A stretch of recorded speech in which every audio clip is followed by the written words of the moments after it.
Disculpen Bueno, buenísimo. el tiempo No, perdido. por favor. No, por favor. Y de nuevo, gracias por la invitación. Ahí veía alguna gente amiga que hace rato que no veo. Una alegría poder compartir con ustedes. Bueno, yo lo que comentaba Gustavo, hablando un poco del trabajo que venimos haciendo en la red de seguridad alimentaria, me pareció interesante proponer que conozcan de qué se trata la red, algunos seguramente ya la conocen, y mostrar algún ejemplo de lo que es una evaluación cuantitativa de riesgo y para qué puede servir. Les cuento rápidamente qué es la red. Es una red multidisciplinaria, en realidad interdisciplinaria, que surge en el año 2015 con motivo de un acercamiento que hubo entre CONICET y SENASA. Actualmente la red fue pensada y funciona como una red dinámica de investigadores que tienen el lugar de trabajo en CONICET, en INTA, en INTI, en la CONEA, en distintas universidades, y pretende ser de referencia nacional e internacional en evaluaciones de riesgo en el ámbito de la seguridad alimentaria. Estos son algunos de los principales objetivos de la red, que es generar conocimientos científicos que sirvan como base para definir políticas de gestión en cooperación con autoridades nacionales y regionales.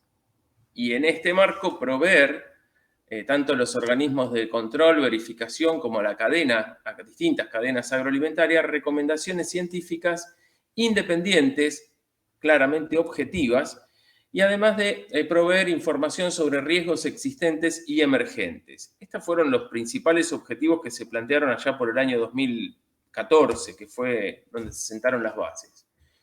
¿Cuál es la metodología de trabajo de esta red? Se basa en la estructura del análisis de riesgo. Y el análisis de riesgo tiene tres grandes aristas o componentes. Uno que es la evaluación de riesgo, el otro es la gestión del riesgo y la tercera, la comunicación del riesgo. ¿Dónde nos situamos nosotros como red de seguridad alimentaria?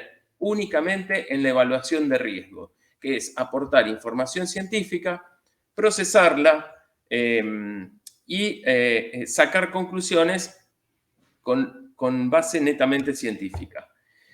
Y en este marco también nos planteamos qué es lo que no queremos hacer y qué es lo que de hecho nunca hicimos desde que comenzó a funcionar la red, que es hacernos responsables de la legislación sobre seguridad alimentaria, salud pública, animal y protección vegetal, no hacernos cargo de los controles de seguridad y calidad alimentaria, etiquetado, etcétera, ni actuar como sustituto de autoridades nacionales de control. Quienes conformamos la red o las instituciones que conforman esta red son instituciones de investigación, de ciencia, que lo que pueden hacer es justamente las evaluaciones de riesgo. Esta es la estructura de la red, tiene una dirección, una coordinación general, un consejo directivo que se va renovando cada año y medio, comité de vinculación interinstitucional, ahí es donde participan las instituciones de gestión con las cuales se puede trabajar, coordinadores temáticos, grupos de investigación ad hoc y grupos de expertos. En el grupo de investigación ad hoc y grupo de expertos se convoca a investigadores de todo el país cada vez que surge una solicitud. Estas son las instituciones que forman parte de la red en la parte de evaluación de riesgo, ¿no? El 39% son de CONICET, los investigadores, 61% no CONICET, y entre los no CONICET tenemos universidades, CONEA, INTI, INTA y otros. Los trabajos los realizan grupos de investigadores ad hoc y grupos de expertos. Se conforman por investigadores de diversas especialidades. La idea es que sea interinstitucional y multidisciplinario. El perfil tiene que ser de estos investigadores técnico-científico que sea adecuado para abordar la temática específica de investigación. Y va a estar coordinado por algunos investigadores que sí tienen que pertenecer a CONICET porque esto se hace en el marco de las actividades del CONICET. Las funciones están definidas por el Consejo Directivo en el momento de la conformación y lo que se hace es emitir informes, asesorías que pueden llegar a ser confidenciales cuando se requiere. El grupo de investigadores es el grupo técnico de información y consulta de la red. Y lo que tiene de interesante, cómo funcionan estos grupos, es que se conforman por un tiempo definido y una vez que se entrega el informe o el producto del trabajo de este grupo ad hoc o de grupo de expertos, se termina el grupo, se diluye. Más allá, si puede sigue extenderse en el tiempo si hay una nueva solicitud sobre esa temática, pero generalmente se termina el trabajo, se termina el grupo. Y acá les voy a dar un ejemplo que no tiene que ver con triquinosis, pero es una bacteria, y es una evaluación de riesgos que hicimos hace poco, y le comentaba a Gustavo que me parecía interesante como modelo para entender cómo funciona, y es el síndrome urémico hemolítico y el consumo de carne bovina.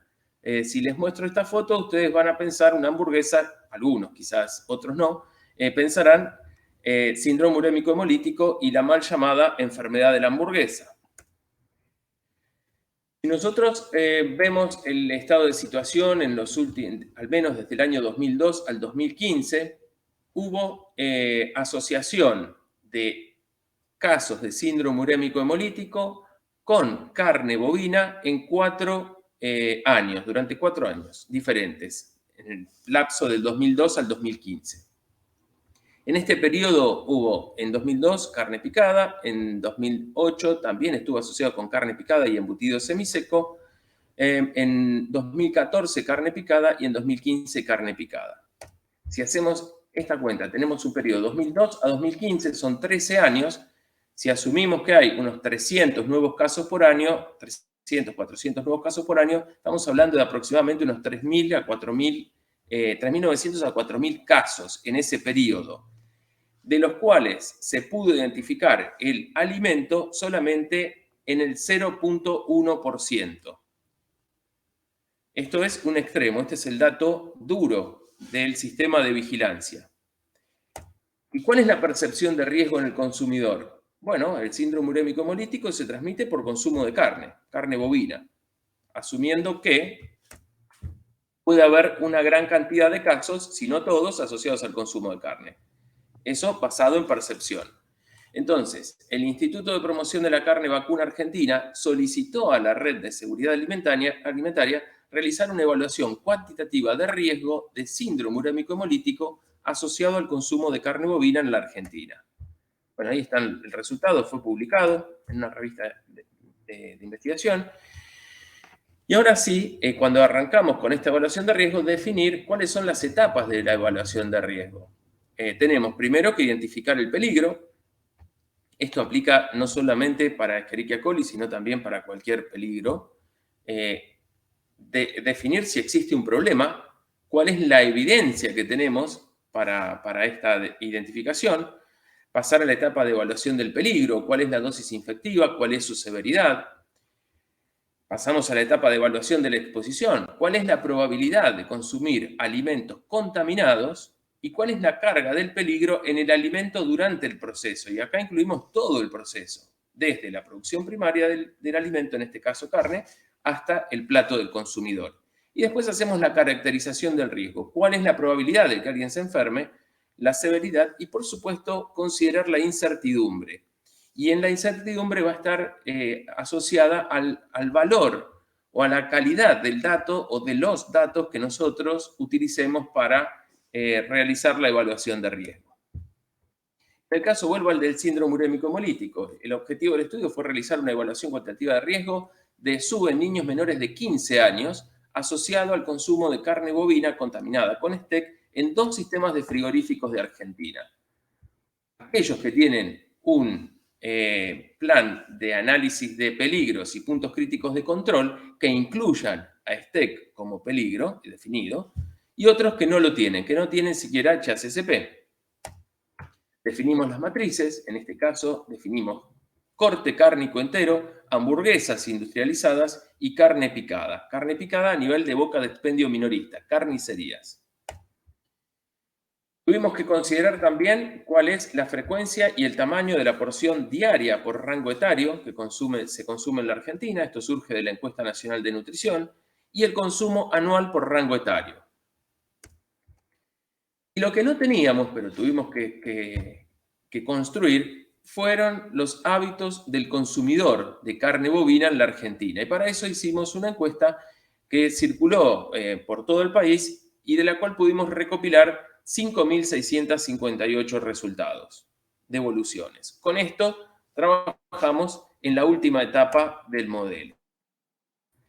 Esto funcionaría así. Desde la producción primaria, en este ejemplo, se consideró el tipo de animal, la edad, el sistema de producción, si es feedlot, si es un sistema semi-intensivo, la estación climática y la prevalencia de STEC o STX, aunque sea STX, en animales positivos. Después pasamos a la etapa del transporte y para esto hicimos un metaanálisis porque no había datos en Argentina y usamos bibliografía internacional.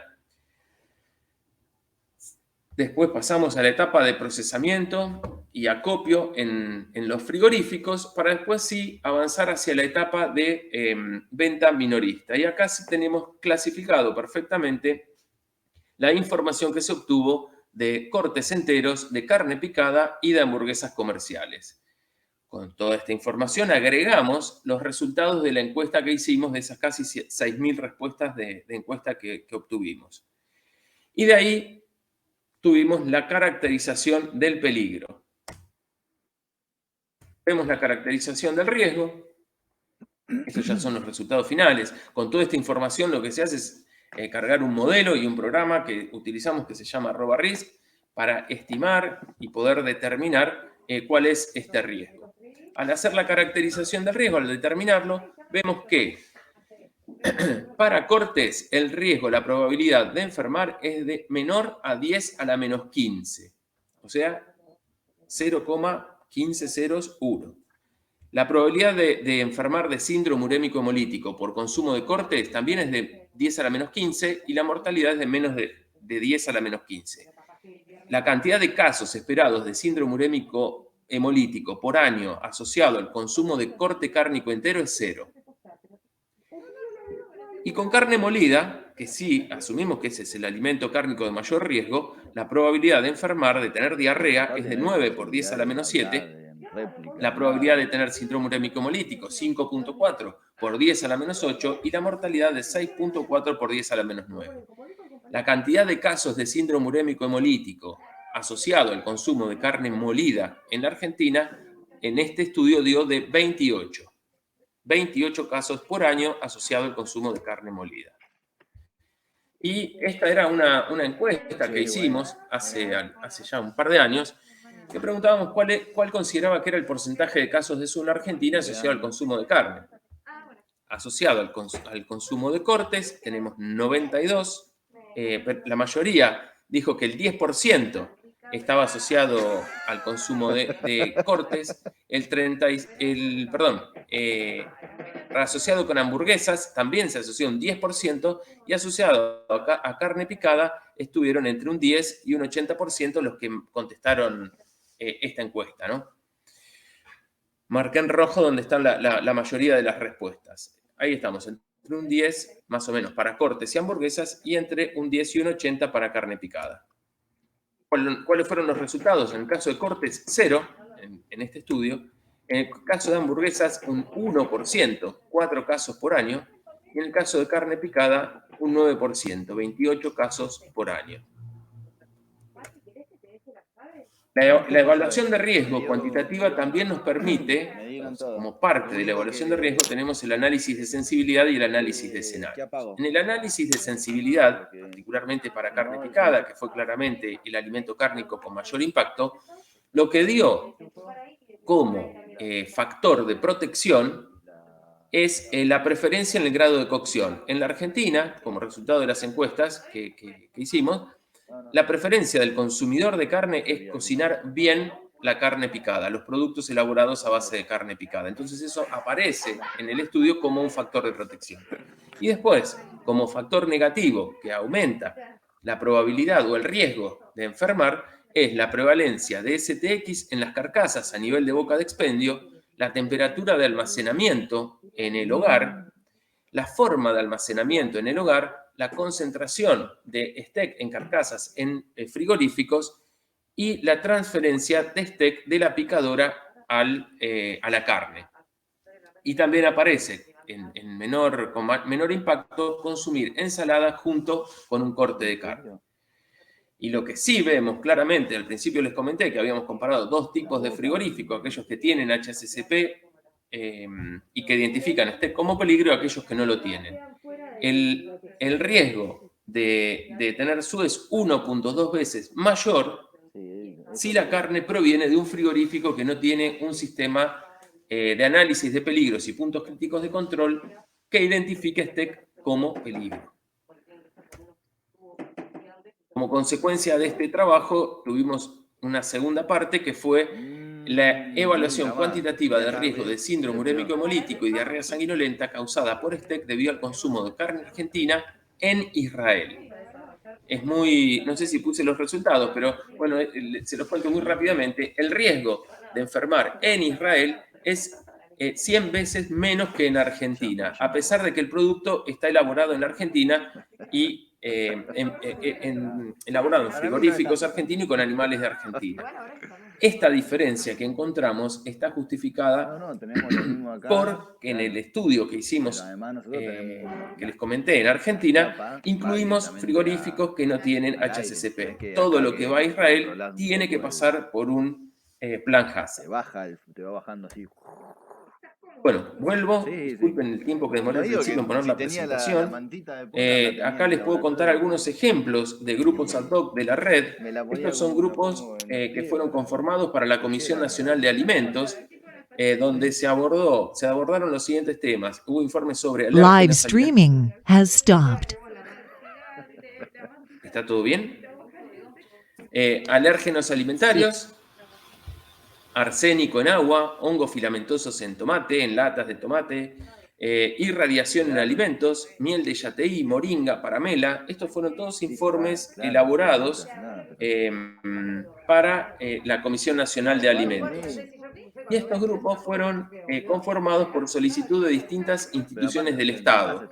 Y acá tenemos desde el Ministerio de Agricultura, SENASA, tenemos Ministerio de Agricultura, Ganadería y Pesca, IPCBA junto con SENASA, municipalidades, Ministerio de Ambiente. Bueno, hay una serie de instituciones dependientes del Estado. Y ahí tenemos como temas arsénico en frutas, Escherichia coli, productor de toxina Giga, ya se los comenté, mercurio en alimentos, mortandad masiva de peces, un trabajo muy interesante que se hizo con sábalo y el riesgo de enfermar o de tener problemas para la salud por consumo de sábalo, quesos artesanales bovinos, caprinos, residuos agroquímicos en alimentos, parásitos en peces, bagazo cervecero, cadmio en harina de pescado, plan CREA, muy interesante.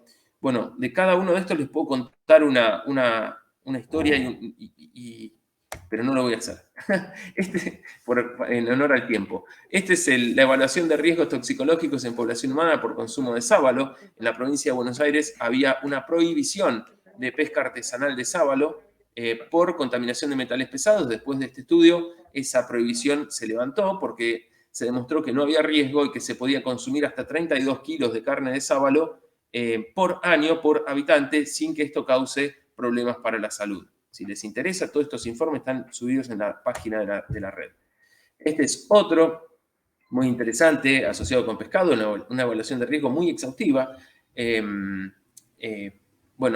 evaluación de riesgo no carcinogénico para la población china debido al aumento del límite máximo permitido de cadmio en harinas de pescado de Argentina.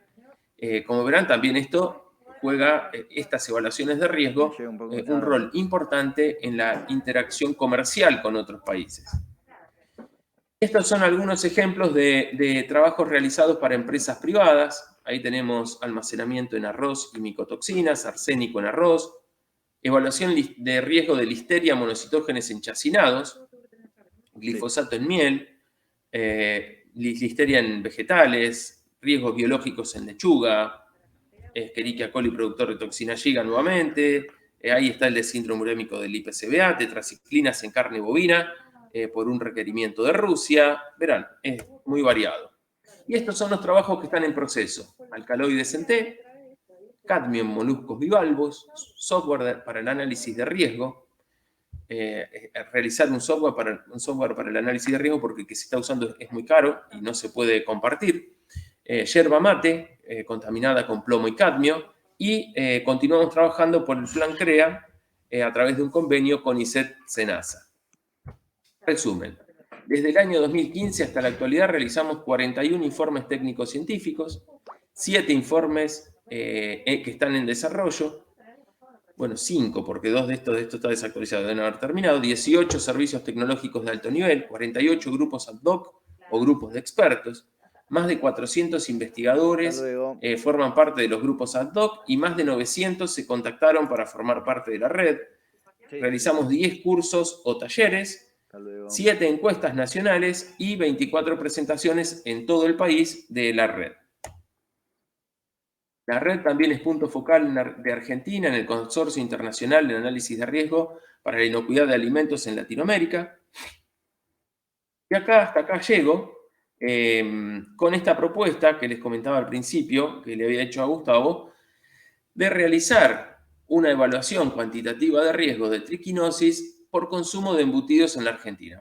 Pueden ser embutidos, puede ser... voy a dejar de compartir. Ahora, ¿cómo dejo de compartir? Y ahora tenés que ir ahí y de poner Ya dejar está. de compartir. Creo que dejé, ¿no? De compartir. Sí, bien. Perfecto. Volví más fácil de lo que fue. Ahí está. Ahí está. La idea de que le había propuesto a Gustavo era, con toda la experiencia e información que se tiene sobre triquinosis, no hay un estudio a nivel nacional sobre el riesgo de enfermar que incluya un análisis de sensibilidad y un análisis de escenarios. Estoy convencido que hacer un trabajo de estas características le puede dar una información muy valiosa a quienes deben gestionar riesgos a lo largo de la cadena de producción de carne de cerdo. Donde se pueden identificar estas variables, se puede estimar realmente cuál es el impacto y a dónde hay que apuntar con base científica.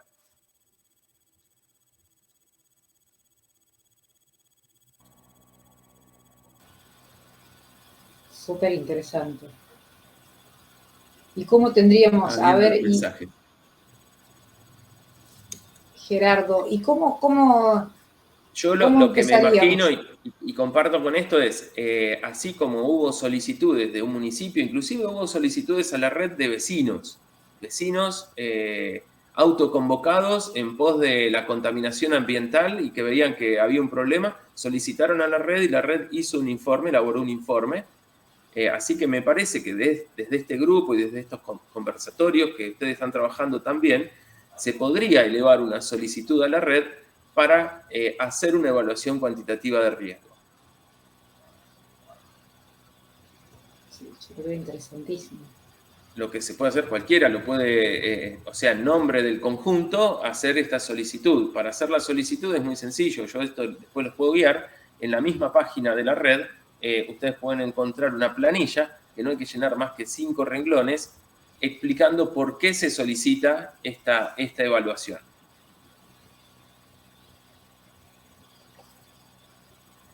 Sí, interesantísimo. ¿Se escucha? Sí, sí, Gustavo. Sí, yo estoy así como deslumbrado, o sea, y descubriendo cosas. Me parece que es un poco lo que decías vos, que lo que nos falta como para definir el problema. Yo creo que hay mucha información, pero a veces hay diversidad de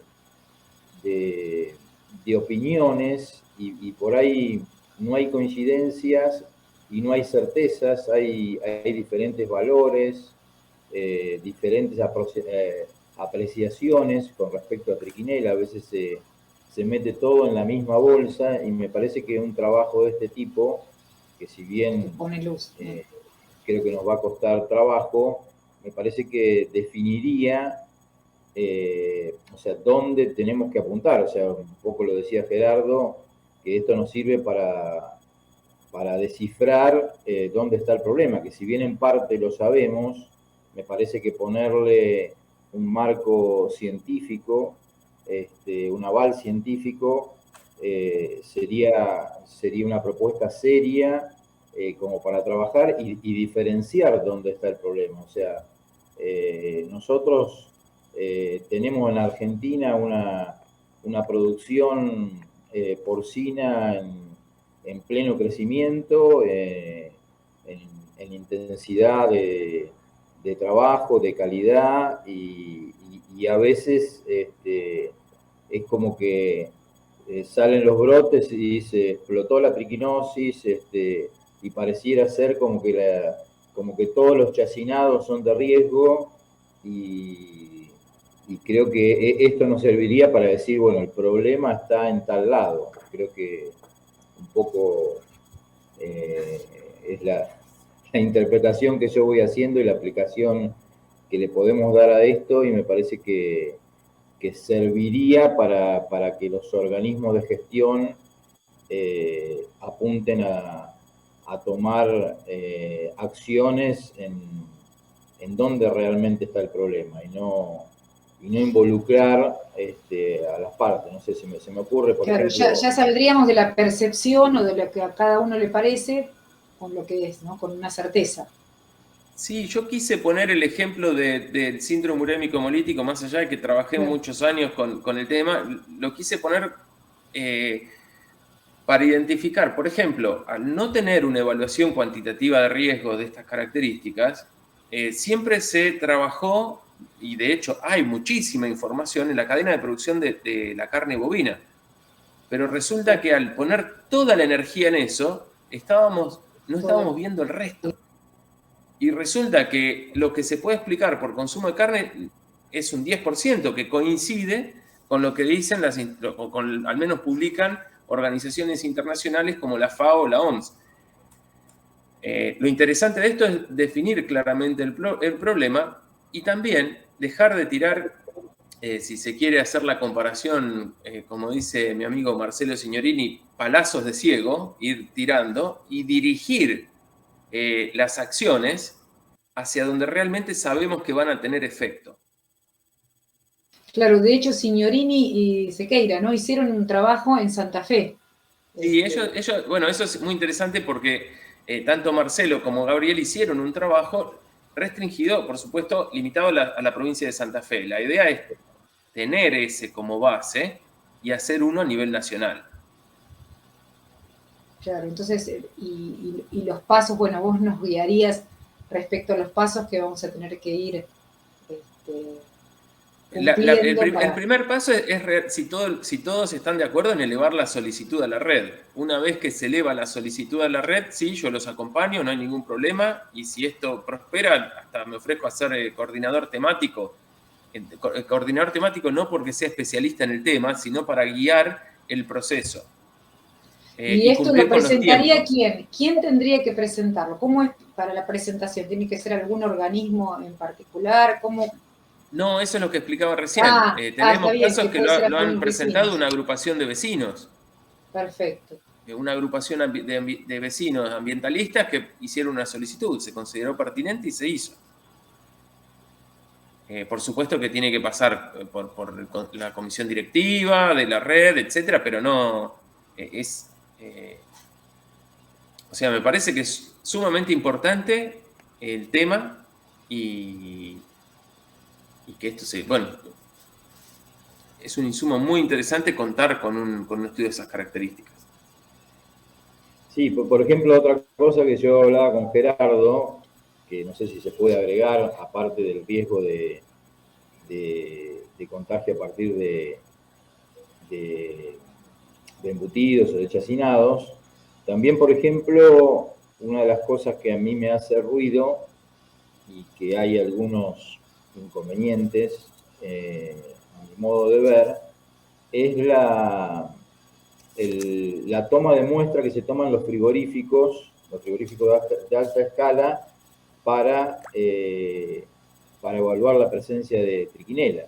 O sea, Argentina tomó un método, que es el método de la digestión artificial que todos usamos, pero con cierto aporte de información que se hicieron de los distintos investigadores y órganos de gestión, se se quintuplicó el tamaño de la muestra. O sea, la técnica de gestión artificial es una técnica que se aplica en la Comunidad Europea, por reglamento de carnes, para pools de 100 muestras, o sea, quizás con otra prevalencia.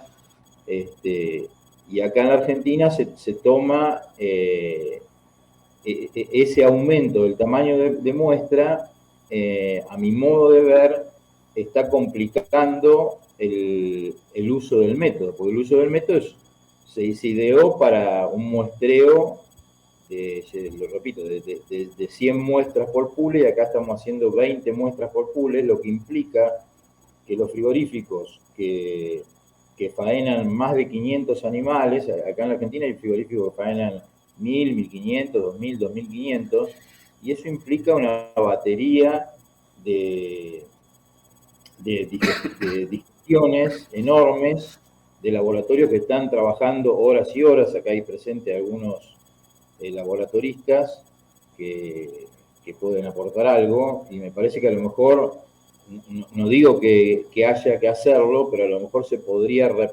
repensar, tomando el modelo de riesgo, si ese tamaño de muestra es el indicado para aquellos establecimientos que reciben animales de cierto tipo de granjas. Eso por ahí podría ser en futuro alguna otra extensión de este trabajo. Eso se puede solicitar también, o sea, al completar la planilla se puede poner, si es posible, hacer eso también. Ya si hay gente trabajando en el tema, creo que no sería complejo poder dar un sustento estadístico al diseño de los pools. Porque, por ejemplo, o sea, por ahí nos vamos de la intención de la posible propuesta que haces vos, pero en los frigoríficos, y eso lo hemos hablado en el grupo y lo venimos viendo, en los frigoríficos de gran escala no aparece el parásito. El parásito se detecta en Argentina en pequeños laboratorios donde los productores llevan sus muestras de autoconsumo, o pequeños productores que venden en forma informal productos derivados del cerdo o de otras especies. En los frigoríficos que vos conocerás, grandes frigoríficos de Argentina, no hay de rutina hallazgo de trichinela aplicando este método adaptado a la Argentina. Yo creo que eso por ahí, para más adelante, podría ser, teniendo estas herramientas con un marco científico como que le planteás, podría... No, yo creo que ni siquiera para más adelante, se puede hacer en simultáneo, Gustavo. Y lo mismo, yo dije embutido. Ahí quizás conviene también agregar corte, como hicimos con el otro, hicimos corte entero. Bueno, ver cuál es el riesgo asociado al consumo de un corte entero. Quizás el riesgo sea lo mismo que en el de steak. El riesgo sea 0, porque la gente la carne de cerdo la consume bien cocida. Pero ¿quién conoce los hábitos del consumidor de carne de cerdo en la Argentina? Yo creo que ahí hay que hacer una encuesta como hicimos la de carne bovina. Sí. Entonces, toda esa información va a llevar, no digo, siempre se plantea el tema de las evaluaciones cuantitativas de riesgo como una caricatura de la realidad, pero se tiene que parecer mucho la caricatura a la realidad, nunca va a ser exactamente igual.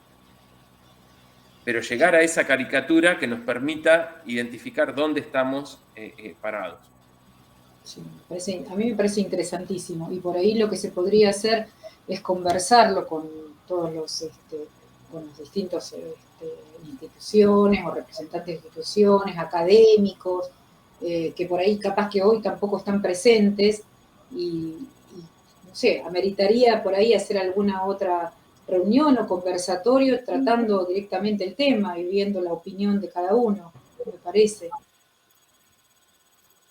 Sí, yo iba a preguntar respecto a esto, Gerardo, ¿ustedes interactúan con el INAL?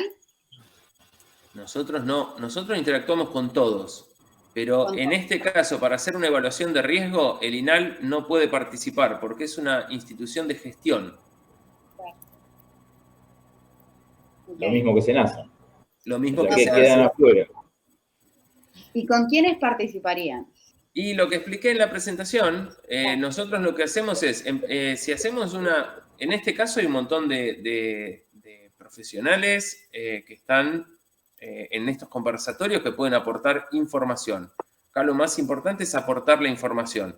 Ahora, en el proceso de la evaluación de riesgo, lo ideal es que no haya gestores de riesgo, para que el trabajo sea absolutamente neutro y objetivo, que no haya ningún sesgo. Ya sean gestores de riesgo, me refiero también no solamente del ámbito público, sino también privado. Una empresa es gestora de riesgo. Bueno, no debería participar del proceso. Perfecto. Hola Gerardo, ¿cómo estás? Hola Silvio. ¿Qué tal? ¿Cómo te va? Disculpame, pero andaba con un problema de conectividad donde estoy y me tuve que entrar y salir. Bueno, la verdad que te felicito por la charla y por lo que están haciendo, que realmente me parece fabuloso, sobre todo, bueno, para hacer algo en triquinelosis sería algo realmente ideal, ¿no?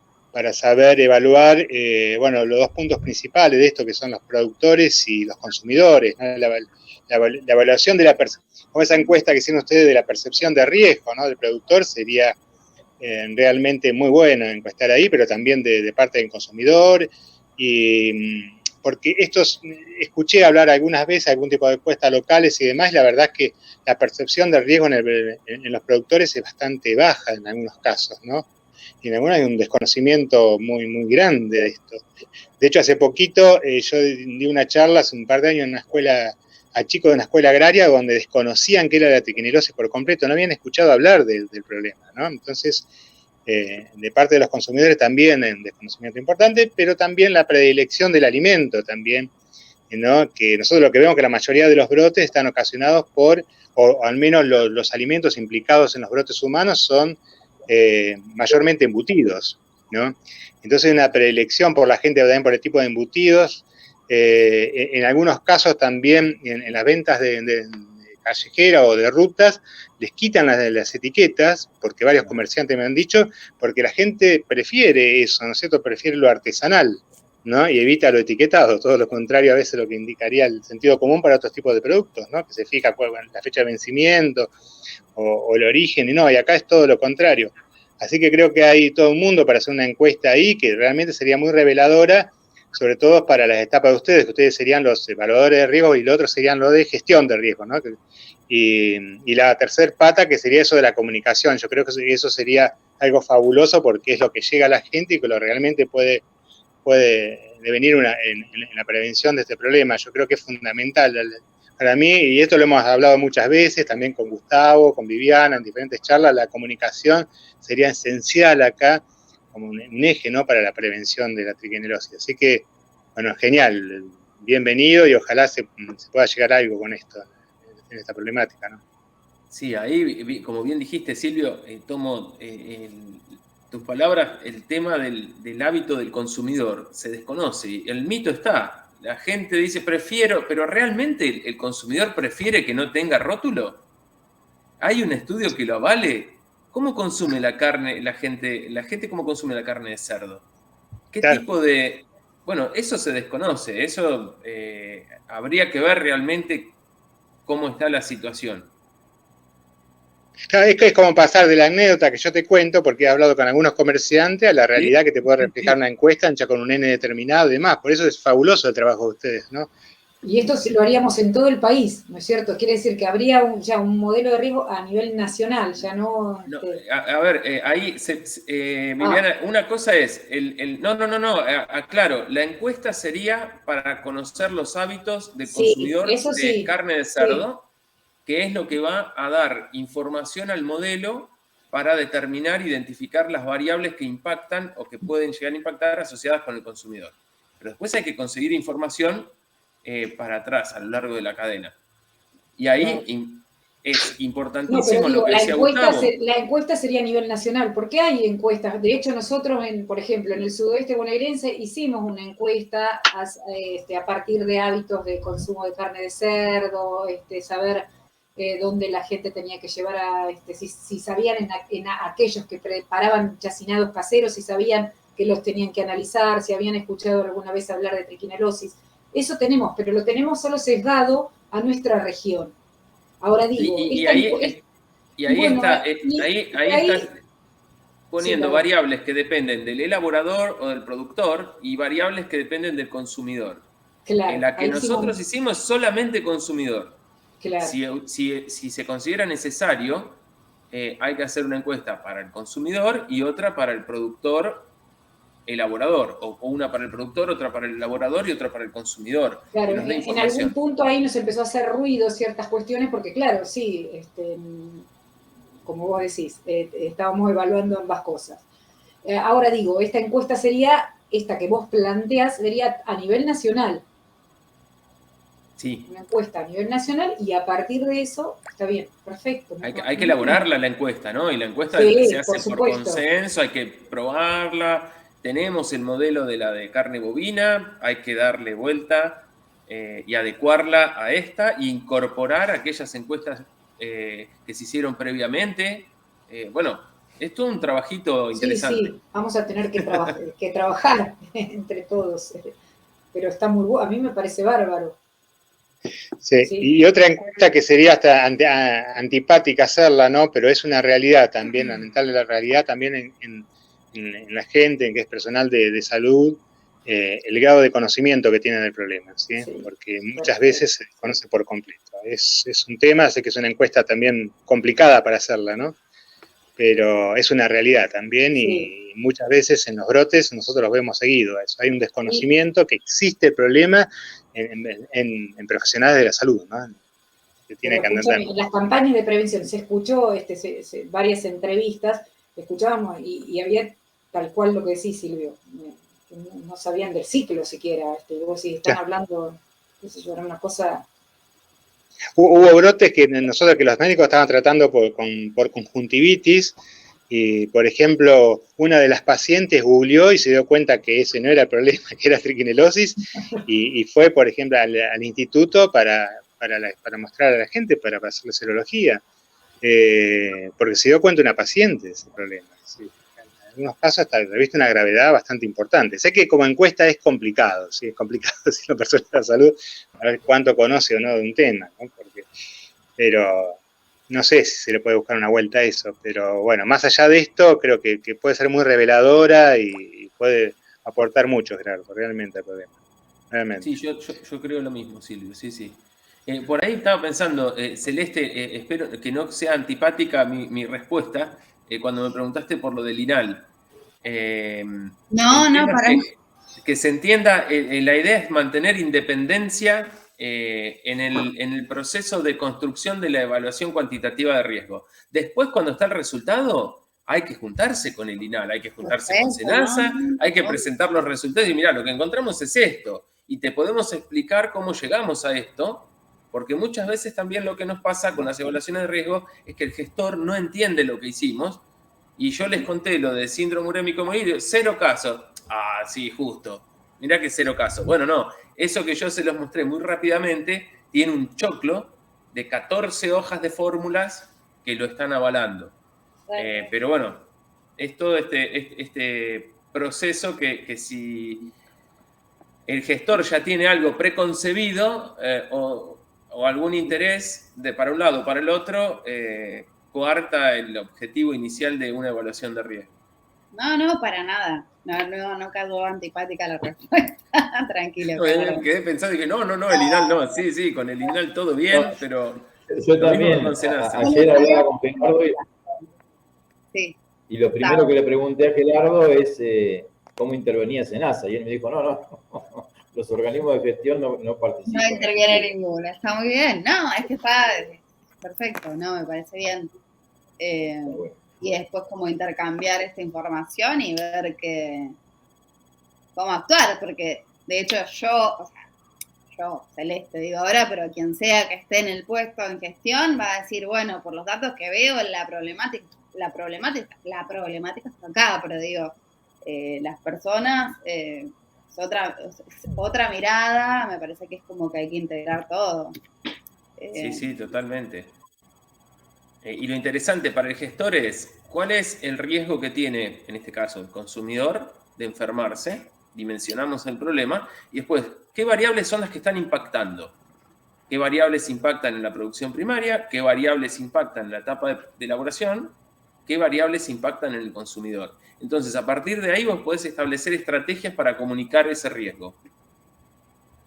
Pero lo estás haciendo no para, viste, sí, lavarse las manos. No. Te estoy diciendo con conocimiento de causa, apuntá acá que vas a resolver y vas a reducir X cantidad de casos. Ejemplo, en este del sur, yo no lo conté, pero si nosotros irradiamos la carne picada, se resuelve, los 28 casos estimados por año no los tendrías. O, por ejemplo, si se aplica HACCP en un frigorífico provincial que no lo tiene, estás reduciendo 15 casos por año de síndrome urémico hemolítico. Bueno, el gestor toma esta información y dice, ¿me conviene o no me conviene? ¿Qué significa llevar HACCP? Y bueno, estándar único. Bueno, esto se ve reflejado acá, pero también, y bueno, empieza el gestor a manejar variables que el investigador no tiene, ni debe tener.